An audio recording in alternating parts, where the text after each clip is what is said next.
Welcome back to another Mental Health Mondays with Kate. Thank you for being here. If you would like to get caught up on the mental health videos, you may search for them on YouTube. Consider subscribing to the channel where you can find the whole library of videos and be notified anytime a new video is posted. In addition, you can subscribe at www.katejmeyer.com. and you'll get my monthly newsletter, which is filled with all kinds of goodies. So consider those things. Today we are continuing with the religion and mental health topic.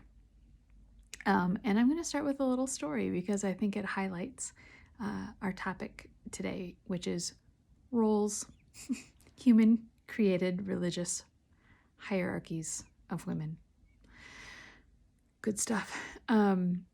So one of my professional hats, I wear many of them, but one of them is a hospice chaplain. And this is a mix of multiple experiences. I wish it was a one-time thing. Nowhere near. Go in, introduce myself, talk to the patient, start getting to know them, and they either see my ring or ask if I'm married. I say yes. And then I'm asked, is your husband also in ministry? No. And then I'm asked, how many children do you have? Not do you have children, but how many children do you have? So I take a moment to calm myself, and then I simply say, we don't have any children. Now, usually that's enough to shut it down for people to get like, oh yeah, probably not the best question to ask or how to ask it. Sometimes though it's not. Sometimes that question and my response to it is followed up with, oh, don't worry, it will come in time. You'll love it. You don't know me. You don't know my story. Part of which, by the way, is a choice to not have children. There's a lot of reasons for it. But let me just tell you, especially in the Christian world, even among my ordained colleagues, me giving voice to my story that I have chosen to not have children has brought about some of the biggest attempts at shaming that I've ever experienced. Now, being an ordained woman, let me just be clear, there's a lot of shaming, a lot of invalidating, a lot of like just kind of minimizing and waiting for your husband to come and do real ministry, which is a load of fill in the blank with whatever you prefer. My husband's not in ministry, so sorry, people, you're going to be waiting a long time. But this all plays into the hierarchy that religion has created, Christian religion has created. And that is that the ultimate goal, the pinnacle that a woman can reach is to be married and have children. And that anything not meeting that is less than. That is the story. Whether it's told or whether it's subliminal, that is the story. And in 2022, it is still alive and well, and not just with the older generations, because that's what I get told all the time. No, it's not. There are plenty of denominations, even in my own, I'm really sad and disgusted to say, that very much believe everything that I'm saying right now. That the ideal role of a woman, in fact, the God-ordained role of a woman, they would say, is to be married. And I'm sure we don't need to clarify this for the people who believe this way, but I'll clarify it for the rest of us. Married to a man, right? Heterosexual partnerships, obviously, from their perspective. I just got distracted. Okay, so married to a man with children. And then the rest of your life is spent supporting that husband and raising those children, not working outside the home. That is the ideal. Anything other than that, different from that, that veers off of that path is viewed as less than. And I could tell you story upon story upon story. I won't, because it's not my story to tell, of women who are repeatedly shamed for being divorced, being married without children, choosing to remain single, women who are gay.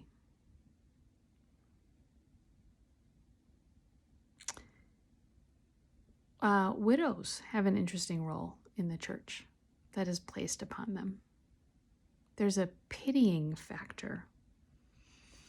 As someone who, as a bereavement counselor, works with countless widows, I've not met any that want to be pitied. I have most definitely not met any who want someone in their church to get them a new person.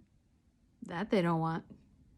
And that is a role that the church sometimes plays. So religion has created this hierarchy of what women should strive for. And that has led to very young Christian couples getting married. Sex is a big part of that. We'll talk about that a whole nother time. It has led to women staying trapped in marriages that are unhealthy, that are not what is right for them, but staying there because it means their entrance to heaven. It means that they are a whole person. It's so wrong. And I'm sad and I'm angry, and the damage that this does when a woman feels called to something other, right? When a woman feels called to a leadership position, when a woman feels very at peace and validated by God in choosing to not have children, when a woman is content in her singlehood and believes that that is actually what God created her for. But when the church lowers you, when the church limits what you are allowed to do, who you are allowed to teach, who you are allowed to fellowship with because of those things, you better believe that gets into the brain. And that really starts to chip away at our belief of our inherent value. Religion doesn't get to take any of that away.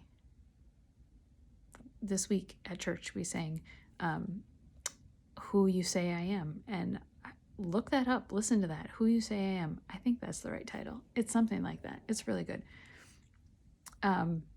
I am who you say I am. That's what it's about. The identity that is implanted in you cannot be taken away, even by powerful religious leaders who try and take it away and shame you and diminish you. So religion, mental health, roles. Be who you are created to be, nothing more, nothing less. If you aren't sure who that is, there are ways to find that out. Find a community that supports you. Find a community that doesn't look at you as a woman and say, oh, here are the categories you can look at. If your fellowship groups are categorized by relationship status, consider finding another one, because those aren't healthy. Married people need to have friends. The healthiest marriages are independent people who learn how to live together, not codependently. I did not mean that. Right? And to live independently, we have to have friends. We have to have circles outside of just the marriage relationship. So find a fellowship group that maybe is based on age.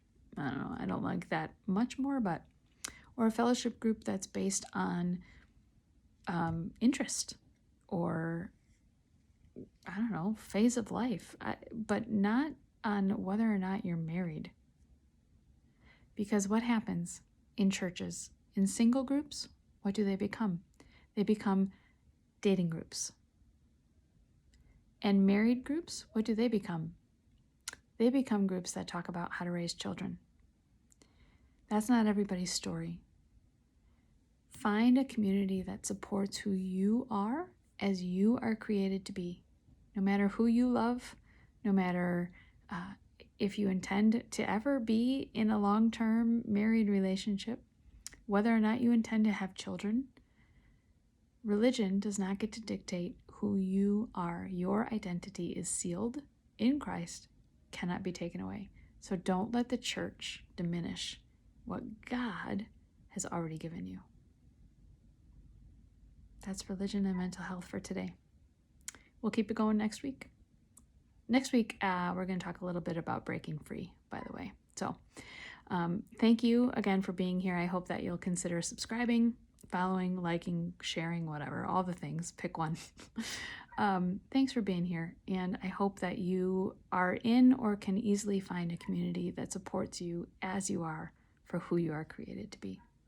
Be well.